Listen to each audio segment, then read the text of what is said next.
உன்னுடைய கணவர் கேங்கிறது வந்து நீ அன்றைக்கி சொல்லிவிட்டு அதனால தான் நான் டைவர்ஸ் வாங்கினேன்னு சொல்லியிருந்தாக்கா ஓகே. இப்போ வந்து சொல்கிறேன்னும் போது இந்த மாதிரி இப்போ ஒரு பார்ட்டி நடந்தது, அதில் இதெல்லாம் நடந்ததுன்னு இவங்களுக்கு எப்படி தெரியும்? எவ்வளோ கலந்துக்கிட்டு இருந்திருப்பாங்க. சுசித்ராவும் ஒரு காலத்தில் பிரபலமாக தான் இருந்தாங்க. இந்த பார்ட்டியெல்லாம் நீங்கள் நடத்திருக்கீங்களா? உங்களை பற்றி சொல்கிறாங்க. நயன்தாராவும் சிம்புவும் கிஸ் பண்ணிகிட்டு இருக்கிற சீன் போட்டாங்கம்மா. ஒரு ரூமில் உட்காந்து கிஸ் பண்ணிகிட்டு இருக்கிற சீனை போட்டாங்க. என்ன அப்படி தமிழ் படம் ஒரு திரை உலகமே ஆடி போச்சா? சுசித்ரா கிட்ட நீ இந்த விஷயமெல்லாம் ரொம்ப அவுடேட்டட், வேறு ஏதாவது இருந்தால் சொல்லு, இதில் ஓடாது உங்கள் கதை. பார்ட்டிஸ்க்கு வரக்கூடிய செலிபிரிட்டிஸ்லாம் அவங்க ஒய்ஃப் ஸ்வாப்பிங்லாம் கூட பண்ணுவாங்க அப்படின்ற மாதிரி சொன்னாங்க சார். கணவரை விவாகரத்து பண்ணது அந்த மாதிரி காரணத்தினாலையா? உங்களை பற்றி சொல்லுங்கள். நீங்கள் ஏன் கணவர் விட்டு பிரிஞ்சங்கிறது முதல்ல உங்கள் அந்தரங்கத்தை வெளியே சொல்லுங்கள், அப்புறம் மற்றவங்க அந்தரங்கத்தை பேசுங்க. நீங்களும் ஒரு செலிபிரிட்டி. தனுஷ் ஒரு கேஆர்னா அவர் கவலை, அவர் பொண்டாட்டி கவலை, அவங்க அப்பா அம்மா கவலை.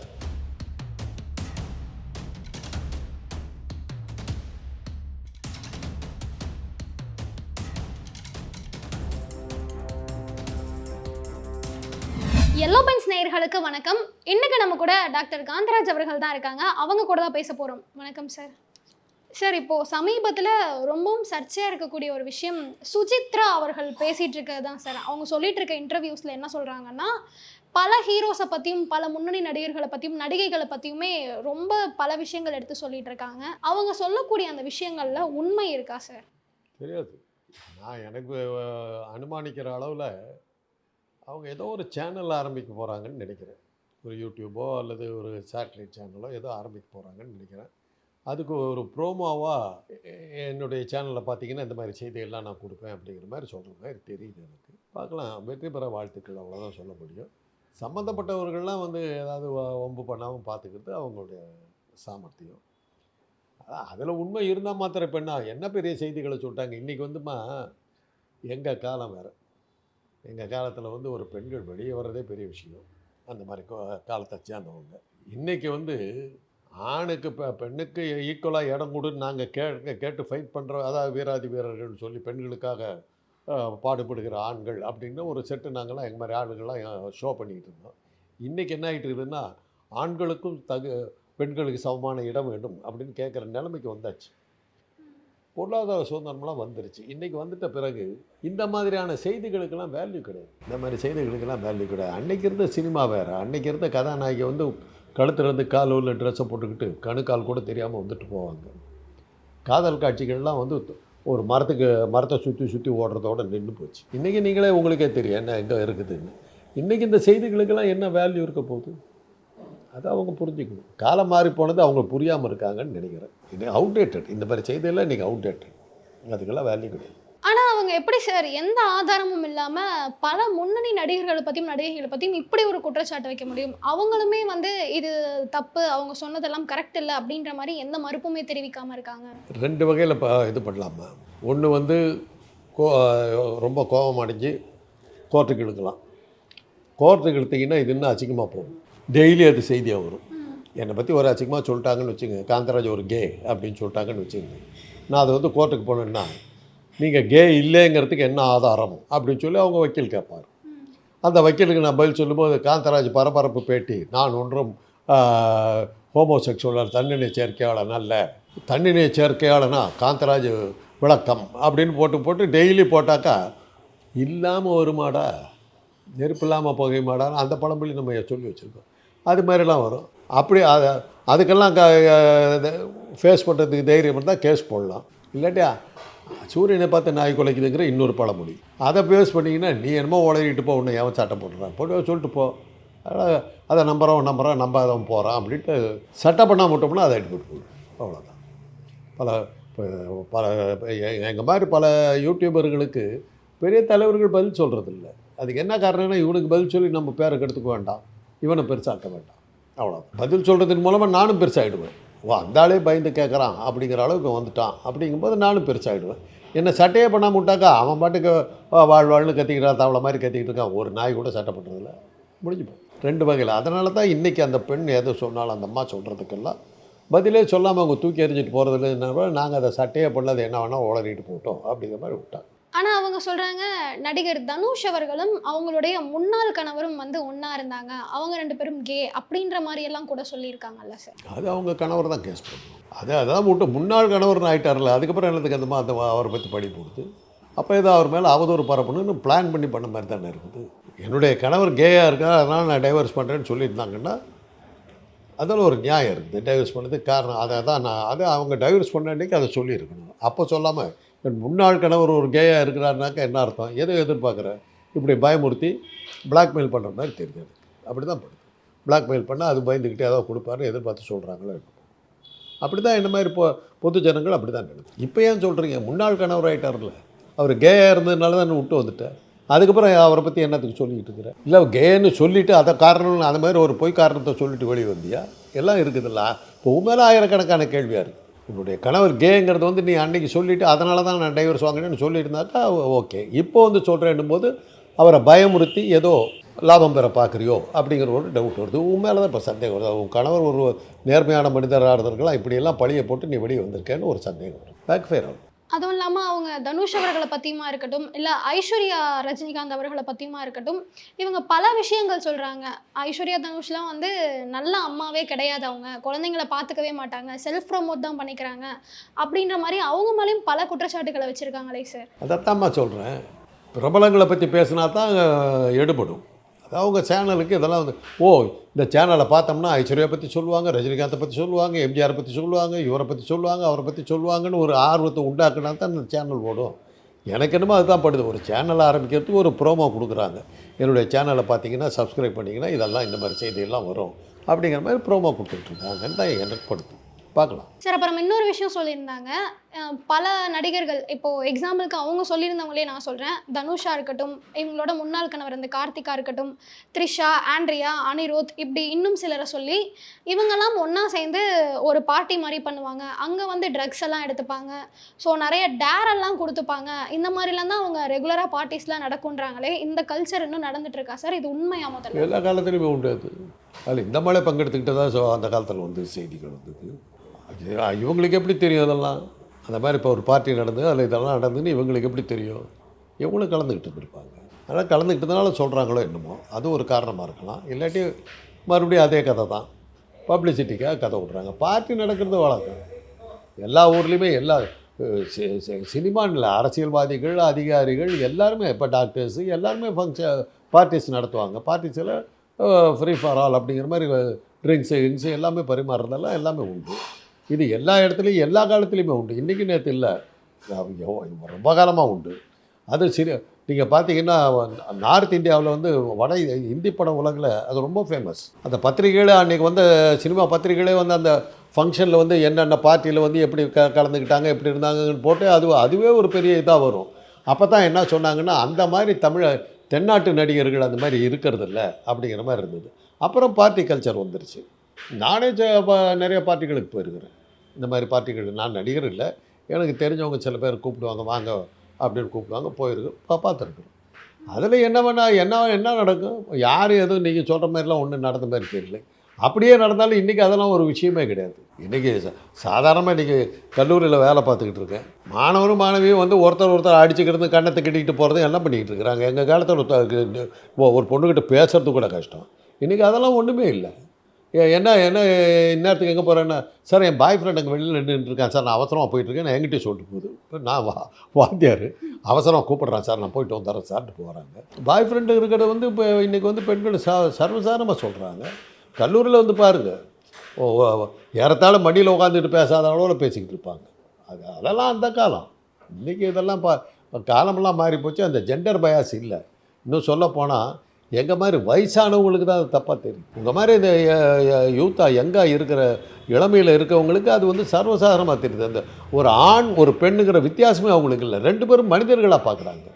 ஒரு மனிதன் இன்னொரு மனிதன் தொடர்றதுல என்ன தப்புங்கிற அளவில் அவங்க போயிட்டுருக்காங்க. அங்கே ஆண் பெண்ணுங்கிற அந்த இதில் அந்த மாதிரியான ஒரு இதே இல்லை அவங்கக்கிட்ட.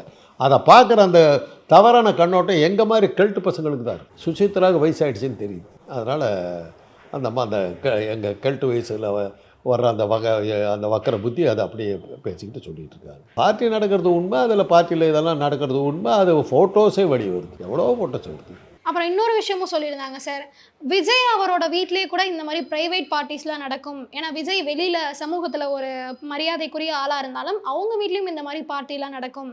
த்ரிஷா அவங்க வந்து டேர் பண்றேன் அப்படின்னு சொல்லிட்டு விஜய் வீட்டு முன்னாடி குடிச்சிட்டு ஆடிட்டு இருந்தாங்க. இப்படின்ற மாதிரிலாம் கூட அவங்க சொல்லியிருந்தாங்க சார். அப்படி அவங்க வீட்டு முன்னாடி குடிச்சு ஆட்டிட்டு இருந்தாங்க, அந்த தெருவில் இருக்க சும்மா இருந்திருப்பாங்களா? கம்ப்ளைண்ட் பண்ணியிருக்க மாட்டாங்க? கம்ப்ளைண்ட் லாட்ஜ் ஆயிருக்கா? போலீஸ் ஸ்டேஷனில் பிடிச்சிருக்காங்களா? ஏதோ சொல்லுங்கள். உங்கள் வீட்டில் நடக்குதான்னு சொல்லுங்கள். சுசித்ராவும் ஒரு காலத்தில் பிரபலமாக தான் இருந்தாங்க. இந்த பார்ட்டியெலாம் நீங்கள் நடத்திருக்கீங்களா? உங்களை பற்றி சொல்கிறாங்களே, அதை உங்களை பற்றி கூட தான் இது மாதிரி நிறையா கதைகள் வருது. சொல்லுங்களேன். அதுக்கு என்ன ஆதாரம் என்ன கேட்டிங்கன்னா, என்கிட்ட ஒரு ஆதாரமும் இல்லை. மொத்தம் நீங்கள் சொல்கிறத வச்சு பார்க்கும்போது நீங்களும் ஒரு காலத்தில் சினிமா பின்னாடி சுற்றிக்கிட்டு இருந்த ஆள் தான். அதனால் நீங்களும் அந்த பார்ட்டியை நடத்திருக்கலாம். அதனால தான் அந்த அனுபவத்தில் தான் நீங்கள் சொல்கிறீங்களாங்க ஒரு சந்தேகம் வருது. ஒருவேளை உங்கள் வீட்டில் நடந்ததெல்லாம் அவங்க வீட்டில் நடந்ததாக சொல்கிறீங்களோ என்னவோங்கிற இன்னொரு கேள்வி இருக்குது. அதுக்கு அவங்க தான் பதில் சொல்லுங்கள். அவங்க பைல்வான் அவர்கள் இருக்கார்ல சார், அவரை பற்றியுமே பல விஷயங்கள் சொல்லியிருக்காங்க. பைல்வான் அவர் வந்து ஒரு காலத்தில் மலையாள இண்டஸ்ட்ரி பான் மூவிஸ்க்கு வந்து கேரக்டர்ஸ் எல்லாம் அவர் தான் வந்து கொடுத்துட்டு இருந்தார், கேஸ்டிங்ஸ்லாம் அவர் தான் பார்த்துட்டு இருந்தார் அப்படின்ற மாதிரி பைல்வான் மேலேயும் ஒரு குற்றச்சாட்டு வச்சுருக்காங்க. கேஸ்டிங்ஸ் என்ன புரியல? நடிகைகளை வந்து சப்ளை பண்ணிட்டு இருந்தாரு. நடிகர்கள் கூட்டு போய் விட்டுருப்பாங்க. துணை நடிகர்கள் ஏஜென்ட் அப்படின்னு ஒரு டைட்டிலே போடுவாங்க. எப்போவுமே உண்டு.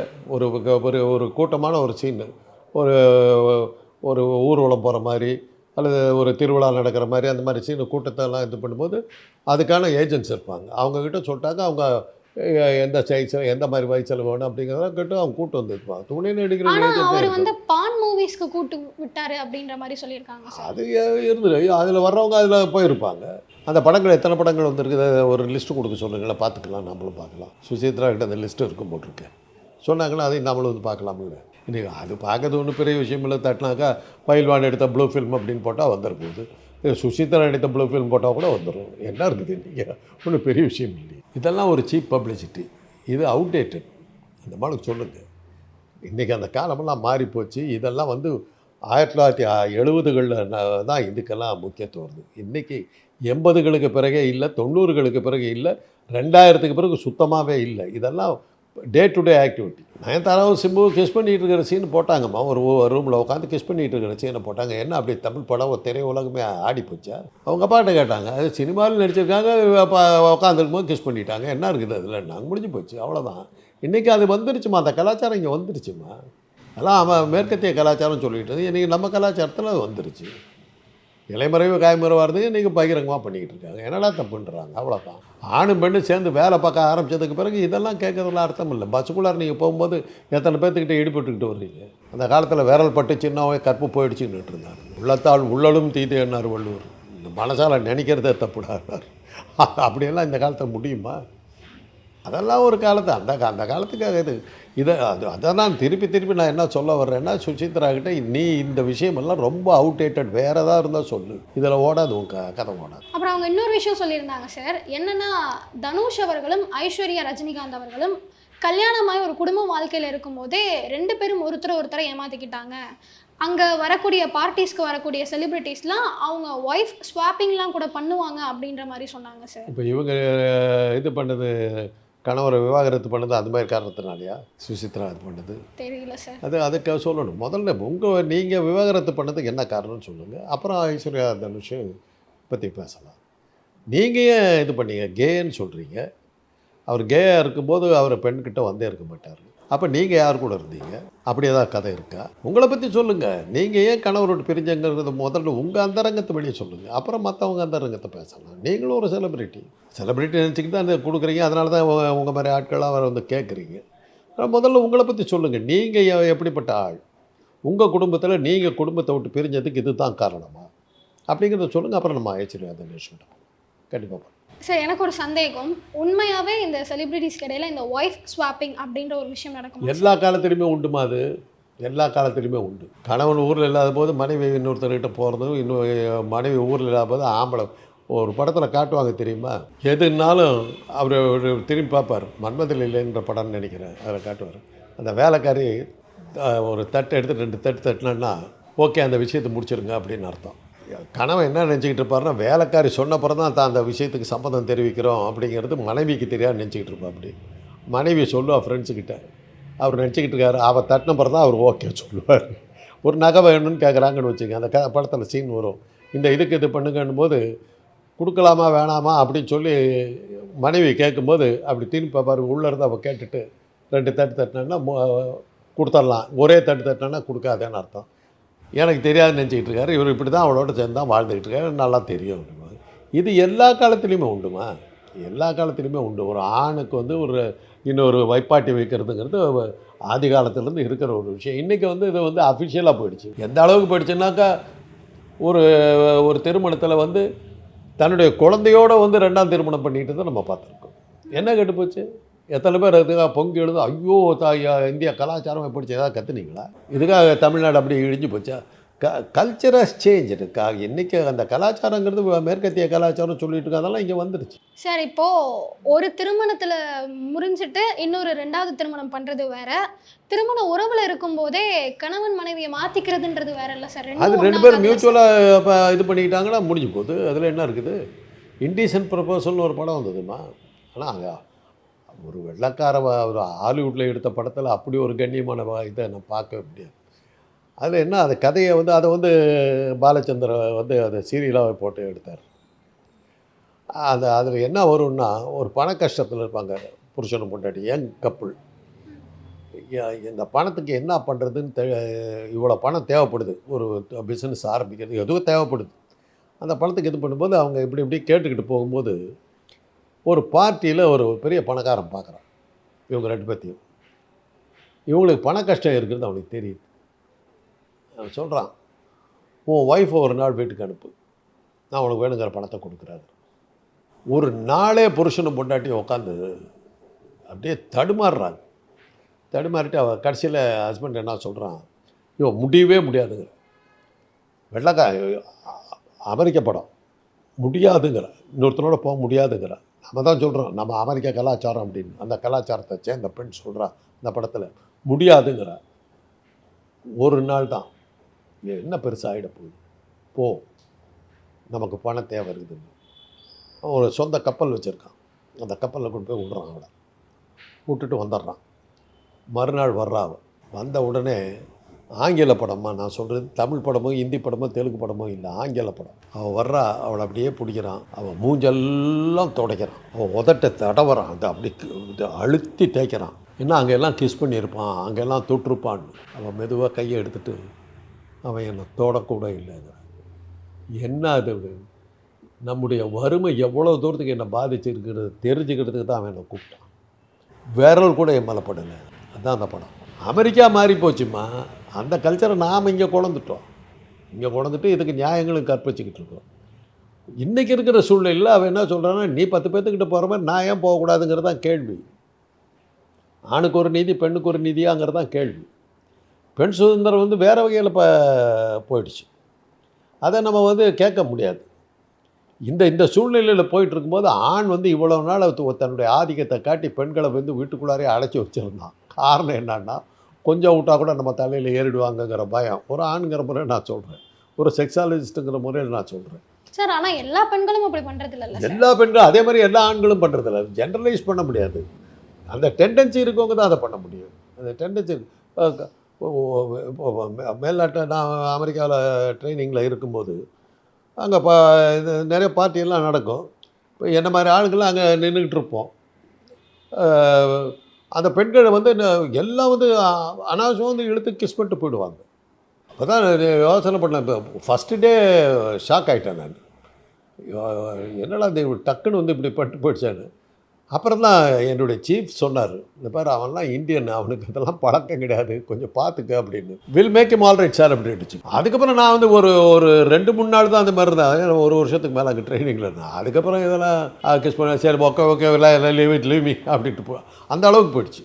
We never bother. அது ஒரு மாதிரி ஹேண்ட் ஷேக்கு அந்த மாதிரி, அந்த அளவுக்கு அது சிம்பிளாக போயிடுச்சு. எந்த அளவுக்கு அவங்க எல்லாம் இருக்கிறாங்கன்னாக்கா, இன்னொருத்தரோட செக்ஸ் வச்சுக்கிறது கூட அவங்க ஹஸ்பண்ட் அண்ட் ஒய்ஃபு தப்பாக எடுத்துக்கிறது இல்லை. செக்ஸாலஜிஸ்ட் முறையில் நான் ட்ரைனிங்கில் இருக்கும்போது கேட்பேன், when did you have sex அப்படின்னுவேன். 3 days பேக் அப்படின்னு அவன் பதில் சொல்லுவான். அவர் சொல்லிட்டு வித் ஹூம் அப்படின்னு ஒரு கேள்வி கேட்போம். With my second girlfriend அப்படின்னு. Okay, what about your wife? You are asking about my wife. It's about 10 days back. You said second girlfriend. How many girlfriends? I have 3, sir. Do they have any other boyfriend? I don't know, sir. I am one of their boyfriends. அதே மாதிரி பெண்கள்கிட்ட கேட்டோம்னா with my second boyfriend I had 6. My husband 10 days back. அங்கே அதெல்லாம் accepted norms. ஒரு lab report வாங்குறதுக்கு நான் போய் வெயிட் பண்ணுறேன். அது கொஞ்சம் லேட்டாகும் போட்டிருந்தது. எனக்கு கொஞ்சம் அவசரமாக வேலை இருந்தது. சாயந்தரம் வந்து வாங்கிக்கிட்டுமா, சாயங்காலமாக வந்து வாங்கிக்கிட்டுமான்னு கேட்குறதுக்காக ஹவ் ஆர் யூ பிளேஸ்ட் இந்த ஈவினிங் அப்படின்னு இல்லை, ஒரு பொண்ணு தான் அந்த லேப் ரிப்போர்ட்டை கொடுக்குது. அது உடனே இருந்துக்கிட்டு no I am already engaged some other day அப்படின்ச்சு. What do you mean, you are asking for a date அப்படின்ச்சு. No I want to come இந்த evening and get the report. Okay அப்படின்னுச்சு. அது ஈவினிங் நீ ஃப்ரீயாக இருக்கியான்னு கேட்ட உடனே டேட்டிங்க்கு தான் வரேன்னு நினச்சிட்டு கேட்குற அளவுக்கு அங்கே காமன். அதெல்லாம் ஒரு அந்த கல்ச்சர் இப்போ இங்கே வந்துடுச்சு. நீங்கள் பசங்க வந்து என்னுடைய ஸ்டூடெண்ட்ஸுக்கிட்ட நான் பார்க்குறேன், ஒன்றுமே இது நாட் பாதர். கட்டி பிடிச்சிக்கிறாங்க, இது பண்ணிக்கிறாங்க, அடிச்சுக்கிறாங்க, வச்சுக்கிறாங்க. ஒரு ஆண் பெண் வித்தியாசமே இல்லை. அது நம்ம இது என்னம்மா இப்படி அவன் வந்து அடிக்கிறான்னு, என்ன சார் அது, அதே சார் நீங்கள் தப்பாக பார்க்குறீங்க, ஃபினிஷ்ட். எங்கள் காலம் வேறு, உங்கள் காலம் வேறு. அதனால் அந்த அந்த பெண்ணை சொல்கிறீங்களே ஒரு அம்மா யாரோ, இதெல்லாம் அவுடேட்டட், பிரயோஜனப்படாது. இந்த கதைகள்லாம் அந்த காலம், லக்ஷ்மிகாந்தன் காலம், இந்துநேசன் காலம், எல்லாம் மஞ்சள் பத்திரிகை காலம், அதெல்லாம் போயிடுச்சு, இன்றைக்கி இல்லை அது. சார், இந்த ஒய்ஃப் ஸ்வாப்பிங் கலாச்சாரம் வெளிநாட்டில் இருந்து தான் இங்கே வந்துச்சு. ஸோ செலிப்ரிட்டிஸ்க்கு மத்தியில் இருந்தது ஓகே, ஆனால் பொதுமக்களுக்கு மத்தியிலையும் இந்த கலாச்சாரம் இப்போ பெருகி வருதோ? ஒய்ஃப் ஸ்வாப்பிங்கிறது வந்து பெரிய இடத்துல நடந்தது வந்து பத்திரிகைகள் வரும். சின்ன இடத்துல நடந்து எத்தனை பேத்துக்கு தெரியும்? எல்லா இடத்துலையும் எப்போவுமே உண்டு, எல்லா லெவல்லையுமே உண்டு, எல்லா லெவல்லையுமே கண்டுக்காத ஒன்று உண்டு. ஒய்ஃப் ஸ்வாப்பிங்கிறது எப்போவுமே உண்டு. கணவன் இருக்கும்போதே கணவன் முன்னாடியே ஏமாற்றிட்டு போகிற பெண்கள் எவ்வளோ பேர் இருக்கு. நாங்கள் அதான் பார்த்துருக்கோமா, as a sexologist I know. ஒரு 2 பெரிய தொழிலதிபர்கள் ஒரே மனைவியை வச்சுருந்தாங்க, 2 பெரிய அதிகாரிகள் ஒரே பொண்ணை வச்சுருந்தாங்க. மேலே ஒரு ஹஸ்பண்டு, கீழே ஒரு ஹஸ்பண்ட், நடுவதில்லை. பெரிய இடம், ரொம்ப பெரிய இடம். அவங்களுடைய டைவர்ஸுக்கு எல்லாமே அதெல்லாம் ஒரு காரணமாக இருந்தது. இது எல்லா காலத்துலேயுமே உள்ளது. அப்போ அடித்தட்டு மக்கள்லேயும் உண்டு, மேல்தட்டு மக்கள்லேயும். ஆனால் இதெல்லாம் இன்றைக்கி இதை பற்றி பேசுகிறதே ரொம்ப அவுடேட்டட். இதெல்லாம் சர்வசாதாரணமாக இன்றைக்கி நடந்துக்கிட்டு இருக்கு. கலாச்சார சீரழிவுன்னு எடுத்துக்கலாம், கலாச்சார முன்னேற்றம்னு எடுத்துக்கலாம். அது பார்க்குற பார்வை தான். அப்போ இந்த விஷயங்கள்லாம் சுஜித்ரா அவங்க பப்ளிசிட்டிக்காக மட்டும்தான் பேசிட்டு வேறு என்ன இருக்க முடியும்? இதை சொல்ல வேண்டிய அவசியம் என்ன இருக்குது? இதனால் யாருக்கு என்ன லாபம்? தனுஷ் ஒரு கேஆர்னா அவர் கவலை, அவர் பொண்டாட்டி கவலை, அவங்க அப்பா அம்மா கவலை, அவங்க சொந்தக்காரர் கவலை. இது எனக்கு நான் தெரிஞ்சுக்கிட்டு என்ன பண்ண போகிறேன்? அதை நீ சொல்கிறதெல்லாம் உனக்கு என்ன லாபம்? இதை தவிர வேறு என்ன இருக்க முடியும்? அந்த தெருவில் இருக்கிற முனுசாமி கூட தான் அந்த மாதிரி கேயாக இருக்கார் சொன்னால் யார் சாட்டை பண்ணுவான்? பிரபலங்களை பற்றி அசிங்கமாக ஏதாவது சொன்னால் தான் எடுக்கணும். அதுக்காக தான் இவ்வளோ சொன்னேன். ஏம்மா, ஒரு பெரிய அரசியல் தலைவருடைய ப்ளூ ஃபில்மையே எடுத்து விட்டாங்க, அவங்க கட்சிக்காரரை எடுத்து விட்டாரு. என்ன ஆகிப்போச்சு? கொஞ்ச நாள் அதை பற்றி பேசிட்டு அவ்வளோதான். கொஞ்சம் அவருடைய அரசியல் வாழ்க்கை கொஞ்சம் பாதிக்கப்பட்டுச்சு. அப்புறம் தான் பார்த்தாங்க அந்த கட்சியிலேயே எல்லோரும் அப்படி தான் இருக்காங்கன்னு அப்புறம் தெரிஞ்சு போச்சு. இந்த பக்கம் வராத பெண்கள் வராது, அந்த கட்சி அலுவலகம் இருக்குதுன்னு சொல்கிற அளவுக்கு அது பாப்புலர் ஆகிடுச்சு. யாரை சொல்கிறேன்னு உங்களுக்கு தெரிஞ்சிடும். ஆனால் அரசியல்லே அதெல்லாம் வந்துருச்சு. ஒரு காமெடி நடிகர் வந்து தொழிலில் இருக்கிற பெண்கள்லாம், பத்திரிகையில் இருக்கிற பெண்கள்லாம் பல்வேறு வகை இது படுக்கையை பகிர்ந்து கொண்டு தான் வந்தார்கள்னாரு. அப்புறம் அவர் வந்து கைது பண்ண சொன்னாங்க. அன்றைக்கி இருந்த ஆட்சியாளர் கைது பண்ணலையே, போலீஸ் பாதுகாப்போடு வந்தார். தேடப்படுகிற குற்றவாளி போலீஸ் பாதுகாப்போடு வந்தார் அன்றைக்கி இருந்த அரசியலுக்கு. அதனால் இதெல்லாம் இன்றைக்கி இப்போ காமனாக வந்துருச்சு. இதை வந்து பெரிய செய்தியாக எடுக்க வேண்டிய அவசியம். பரபரப்புக்கு வேணால் பயன்படுத்திக்கலாம். சார், இது வரைக்கும் நாங்கள் கேட்ட எல்லா கேள்விக்குமே ரொம்ப தெளிவாக பதில் சொன்னீங்க சார். நன்றி சார்.